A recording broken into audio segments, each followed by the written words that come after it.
고린도전서 11장 3절에서 12절 말씀입니다. 그러나 나는 너희가 알기를 원하노니 각 남자의 머리는 그리스도요 여자의 머리는 남자요 그리스도의 머리는 하나님이시라.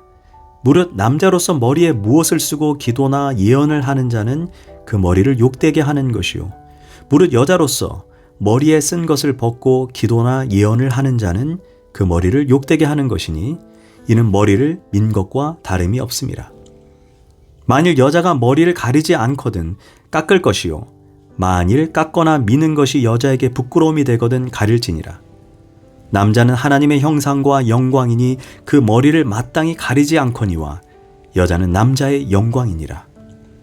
남자가 여자에게서 난 것이 아니요 여자가 남자에게서 났으며 또 남자가 여자를 위하여 지음을 받지 아니하고 여자가 남자를 위하여 지음을 받은 것이니 그러므로 여자는 천사들로 말미암아 권세 아래 있는 표를 그 머리 위에 둘지니라.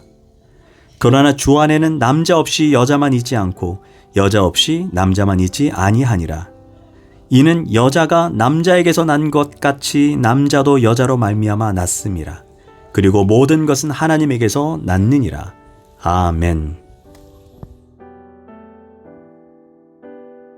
할렐루야.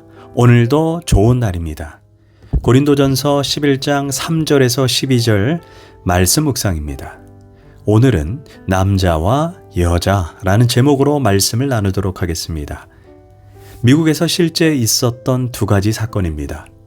첫 번째 사건은 어느 교회에서 교회당을 짓다가 큰 싸움이 일어나 황당하게 교회가 분열되었는데 그 원인이 예배당 카페트를 빨간색으로 할 것인가 파란색으로 할 것인가의 사소한 문제였습니다. 두 명의 지도자가 갈등을 겪게 되고 결국 큰 싸움으로 번지게 되고 교회는 갈라지게 되었습니다. 또 한 사건은 어떤 교회는 오르간을 오른쪽에 놓을 건지 왼쪽으로 놓을 건지 성도들 간에 다툼이 생겼고 웃긴 것은 이 사건으로 교회가 갈라지게 되었습니다. 사실 카페트를 파란색으로 하든 빨간색으로 하든 오르간을 오른쪽에 놓든 왼쪽에 놓든 그게 무엇이 중요하겠습니까? 웃긴 것은 교회 안에서 발생하는 갈등의 90%는 비본질적인 문제, 사소한 문제에 목숨을 걸다 생겨난다고 합니다. 우리는 항시 이것이 본질적인 문제인가 비본질적인 문제인가를 질문해야 합니다. 그렇다면 본질이 무엇입니까? 복음의 진리를 지키는 일인가? 또는 영혼을 살리는 문제인가? 만약 이것이 아니라면 모든 것을 다 양보할 수 있어야 합니다. 영적 성장이라는 것은 다른 것이 아닙니다. 본질을 볼 수 있는 눈을 가지는 것이고 더 나아가 비본질에 목숨을 걸지 않는 것입니다. 사실 오늘 본문에서 고린도 교회에서 본질이 아닌 비본질 문제인 예배 시에 복장을 어떻게 해야 하는가의 문제로 갈등이 생겼습니다. 그런데 이 문제를 풀어나가는 관점도 바울은 항시 나의 유익이 아닌 상대방의 유익, 즉 함께 신앙생활 하는 사람들에게 덕이 되는가의 관점에서 볼 것을 제안합니다. 먼저 4절과 5절을 보면 무릇 남자로서 머리에 무엇을 쓰고 기도나 예언을 하는 자는 그 머리를 욕되게 하는 것이요 무릇 여자로서 머리에 쓴 것을 벗고 기도나 예언을 하는 자는 그 머리를 욕되게 하는 것이니 이는 머리를 민 것과 다름이 없습니다. 현대를 사는 우리들이 이 본문을 읽을 때 남녀 차별이나 불평등이 아닌가? 아니 남자는 머리에 아무것도 쓰지 않고 예배할 수 있는데 왜 여자는 거추장스럽게 머리에 꼭 무엇인가를 쓰고 예배해야 하는가? 이렇게 생각이 들 수도 있습니다. 그러나 성경의 저자인 바울은 그 시대의 사람이고 그 시대를 반영하여 기록했다는 이것을 우리가 잊지 말아야 합니다. 그 당시에 사회적인 통념으로 여자가 머리를 가리지 않는 것은 단정치 못한 여자로 그 의미가 나는 너를 유혹하는 창녀다라는 의미였다라고 합니다. 좀 더 현대적인 의미로 풀면 노출이 심한 미니스커트나 속이 훤히 다 보이는 옷을 입고 교회당에 나온 것과 비슷한 상황이라는 것입니다. 반대로 4절에서 남성이 머리에 여자처럼 무엇인가를 쓰고 기도하거나 예언하는 것은 그 당시의 문화적 배경으로 성소수자나 동성 연애자로 충분히 오해받을 수 있는 모습입니다. 왜 이들은 이렇게 행동했을까요? 그 당시에 고린도 교회의 남성들이나 여성들이 그리스도 안에서 율법의 자유를 얻었습니다. 그래서 예배 때 머리를 가리는 너울을 쓰지 않고 기도하는 여성들이 있었습니다. 물론 이것은 본질적인 문제는 아닙니다. 하지만 바울은 이 문제를 어떻게 풀어나가는가 하면 이전에 우상의 제물을 먹어도 되는가의 문제처럼 우상은 실제 존재하지 않은 거짓이고 오직 하나님 한 분만 계시기에 그 음식을 먹는 것 자체는 자유라고 했습니다. 그러나 그런 지식이 있고 그럴 자유와 권리가 있다 해도 혹시 믿음이 연약한 형제가 그 모습을 지켜보고 실족하거나 상처를 받는다면 사랑의 법에 근거하여 먹지 말라고 했습니다. 그런 점에서 복장도 본질적인 문제는 아니지만 다른 사람을 배려하고 공동체의 덕을 세운다는 측면에서 보라는 것입니다. 만약 다른 사람이 예배 드림에 있어 조금이라도 방해가 되거나 거부감을 준다면 자신의 자유와 권리를 제한하는 것이 성숙한 성도의 모습이라는 것입니다. 그런 거로 6절에서 단도직입적으로 여자들은 머리를 가리라고 권고합니다. 그렇지 않으면 아예 그냥 밀어버리라 이렇게 단호하게 말하고 있다는 것입니다.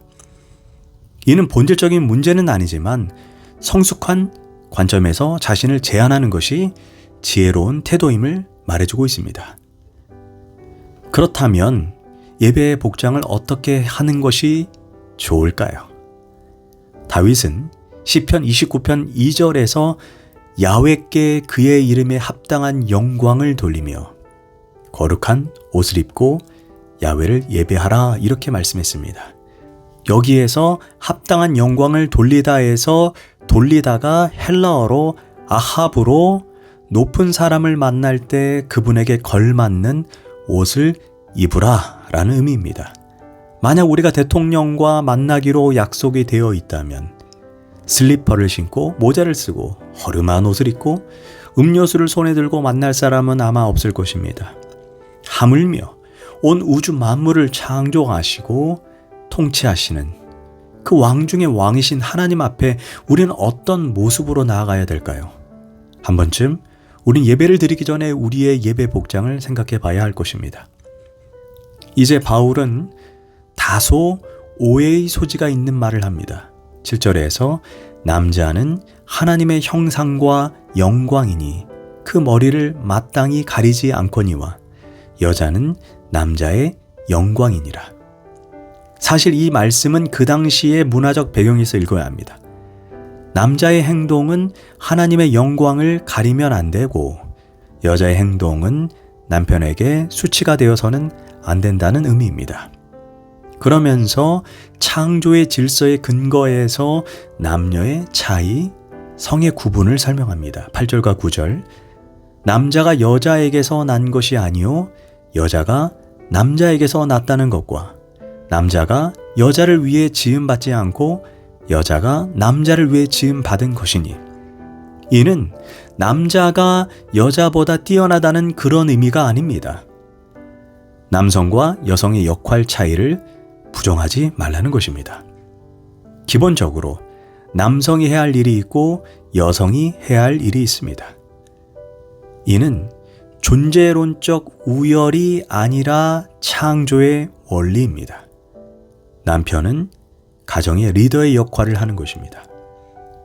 하나님께서 남자들에게 일반적으로 가정을 지도하고 다스리도록 논리적인 판단력과 결단력, 지도력을 주셨습니다. 여자들에게는 일반적으로 친화력, 포옹력, 섬김의 능력, 부드러움을 주셨습니다. 그래서 남녀가 조화를 이루는 것입니다. 이는 남녀 차별이 아니라 창조에 근거한 남녀의 구분을 이야기하는 것입니다. 11절과 12절, 그러나 주 안에는 남자 없이 여자만 있지 않고 여자 없이 남자만 있지 아니하니라. 이는 여자가 남자에게서 난 것 같이 남자도 여자로 말미암아 났음이라. 그리고 모든 것은 하나님에게서 났느니라. 바울은 창조의 질서 안에서 남자와 여자의 상호 의존성과 상호 존중성을 말하면서 서로를 무시하거나 차별해서는 안 된다는 것입니다. 바울은 12절에서 모든 것은 결국 하나님에게서 났다는 말을 통해 남자와 여자가 서로를 인정하고 하나님이 세우신 질서 안에서 조화롭게 살아가라고 가르치고 있습니다. 성경은 하나님의 형상으로 남자와 여자를 둘 다 만들었다라고 말합니다. 또한 하나님은 여자를 만들면서 서로 돕는 배필이라고 했습니다. 이는 남자와 여자가 서로 다르게 상호 보완적인 존재라는 것입니다. 서로 없어서는 안 되는 존재라는 것입니다. 그러면서 바울은 중요한 이야기를 합니다. 남녀의 차별은 없지만 14절에서 남녀의 본성에 따라 행동할 것을 말해줍니다. 바울은 그 당시 문화적 배경에서 여자가 머리를 가르지 않고 하나님께 기도하는 것, 그리고 남자가 긴 머리로 지내는 것, 이 두 사례 모두 그 당시 문화적 배경으로 생각해보면 부끄러움이 되는 것을 너희 본성이 가르치지 않느냐? 이렇게 질문하고 있습니다. 결론적으로 바울은 남녀는 평등하고 서로를 존중하고 그리고 인정하라고 말을 하고 있습니다. 그러나 창조 시에 하나님께서 남녀에게 주신 역할의 차이와 본성은 서로 인정하라는 것입니다. 김양숙 작가가 쓴 결혼한 여자도 힐링이 필요해 라는 책에 이러한 글이 있습니다. 부도로 위기를 겪는 회사에서 구조조정 대상이 된 남자가 있습니다. 이럴 때 어떤 아내는 당신의 회사는 부도났지만 당신의 인격은 부도나지 않았어요. 당신이 곁에 있는 것만으로도 행복해요. 라고 남편을 위로하고 세워주는 아내가 있습니다. 반면에 어떤 아내는 이 무능한 인간 때문에 내 인생 이렇게 고생길이 훤하네. 다른 직장 구할 때까지 집에 들어올 생각 마쇼. 하고 남편을 궁주로 내모는 아내가 있습니다. 지금 이 순간 많은 가정에서 남성과 여성의 전투가 벌어지고 있습니다. 여성은 남성보다 열등한 존재라고 생각하는 남성 우월주의자의 억압이 난무하기도 합니다. 반대로 여성도 이에 맞서서 대항합니다. 남성과 똑같아지겠다고 힘으로 이기려고 합니다. 약점을 잡아 남성에게 덤벼들고 소리를 지르며 함부로 대합니다. 그러나 사실 부부관계는 이기면 속 시원할 것 같지만 이겨도 불행한 것이 부부싸움입니다. 남편과 아내는 전투의 대상이 아닙니다. 남편과 아내는 서로에게 아군으로 만들어야 내가 행복하게 되고 아이들도 행복해지는 것입니다. 행복은 선순환 구조입니다. 내가 남편을 사랑하고 존중해 주는 만큼 또한 내가 아내를 사랑하고 존중해 주는 만큼 우리는 서로 행복해집니다. 서로의 다름이 틀림이 아니라 다르기 때문에 돕는 배필로 서로를 불러주신 것입니다. 기도하겠습니다. 하나님, 부부가 서로를 사랑하고 하나 되게 하시고 이기려고 하는 것이 아니라 서로를 이해하고 포용하고 섬기고 세워주는 부부가 되게 해주시고 인생을 살면서 늘 본질과 비본질을 지혜롭게 구별하게 하소서. 예수님의 이름으로 기도합니다. 아멘.